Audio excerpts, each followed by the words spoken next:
Hi, happy International Women's Day and hello from Sheffield, England. My name's Kirsty. I've been working in the charity sector for almost 10 years now. For the last 3 years, I've been working for a charity called the Royal Voluntary Service, which was established in 1938 by a wonderful lady called Lady Reading. It is one of the biggest charities.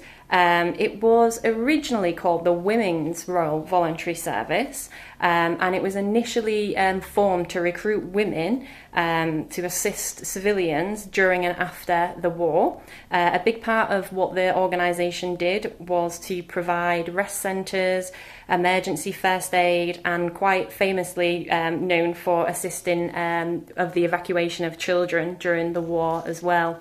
The Royal Voluntary Service has changed quite a lot over the years.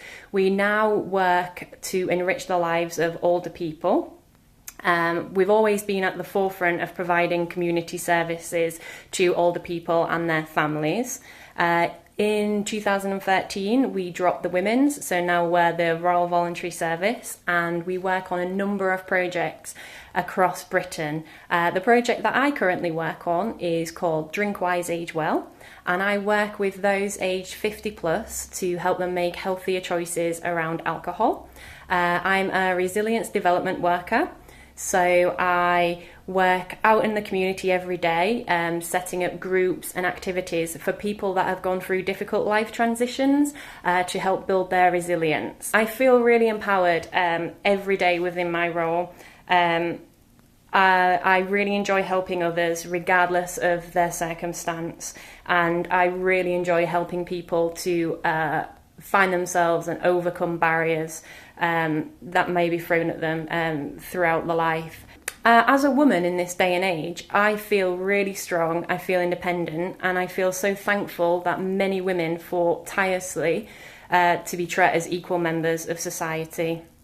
I feel extremely empowered by the work that I do, and I really do hope that we achieve full gender equality for women around the world so that every woman has the opportunity to do what they're passionate about. So, happy International Women's Day. Have a great day, everyone. Pleasure to meet you. Bye bye. El campo donde trabajo, ¿cierto?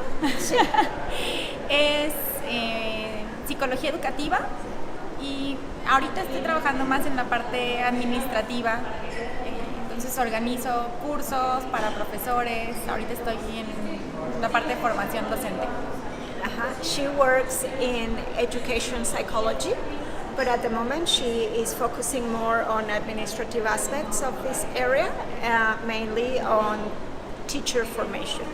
In education, she was inspired by her mom, who is a retired elementary school teacher, and she thinks education is the key to solve any social problems.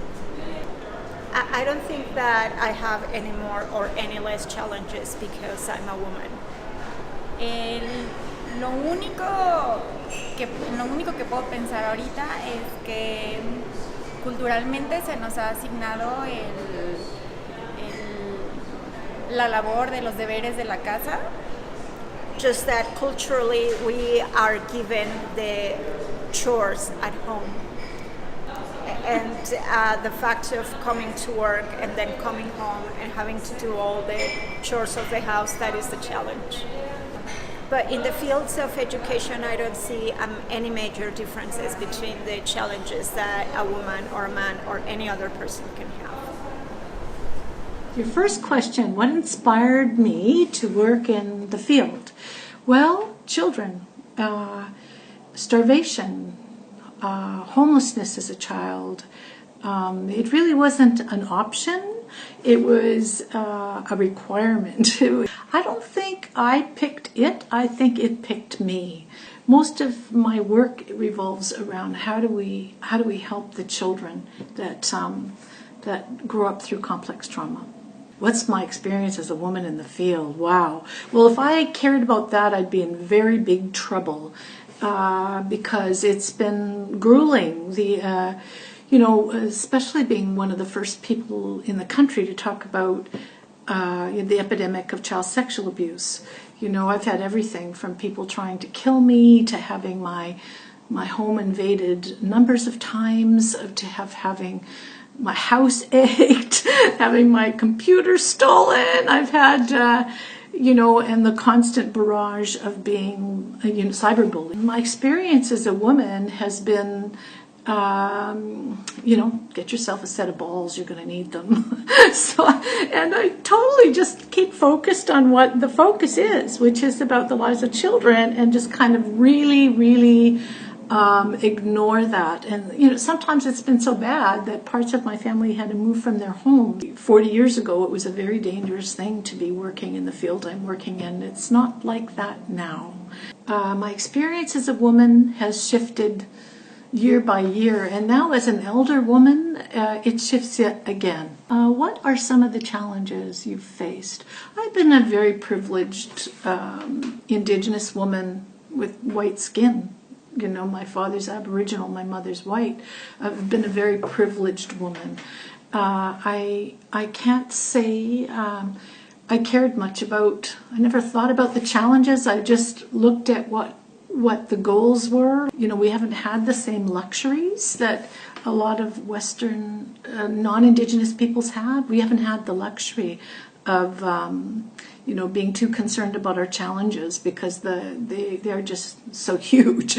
So I ignore the challenges and just focus on what the work ahead of me is, and to just try to do it with love and peace and happiness and clarity. As a woman leaning into land, and as a child who always leaned into land, the sun was there for me. The sun and the water and the trees. So I feel blessed as a woman. I feel blessed, and fuck the challenges. That's all I can say. What's the value of a female perspective in your field? Well, as an Indigenous woman, women are matriarchs. We are the caretakers of the water. We are a very strong voice across this country. What is the value? Well, it's such a strange word, because for millennium, Indigenous women have been valued and respected and looked up to, and so I think it's a very different. Women in the Indigenous world are powerful. We're a powerful force. So I think we're extremely valuable, and we bring our babies forward. Like we are the future. Without us, there's nothing. There's nothing without us. Happy International Women's Day to everybody out there. Miigwech.